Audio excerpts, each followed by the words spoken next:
వాడు ఏమన్నా చేశాడేమో పావురాన్ని. ఇలా ముందుకు వెళ్ళి చూడు. చీకటి పడితే దారి కనిపించదు. చాలా ధన్యవాదాలు కోతిబావ, ఈ కొంచెం ఆచూకీ అయినా చెప్పినందుకు.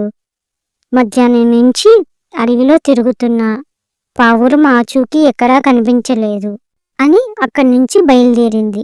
ఉడత అలా ముందుకు వెళ్ళి చూస్తే ఒక చెట్టు కింద పడిపోయి ఉన్న పావురాన్ని గమనించింది. దగ్గరికి వెళ్ళి చూస్తే అది నేస్తం పావురమే.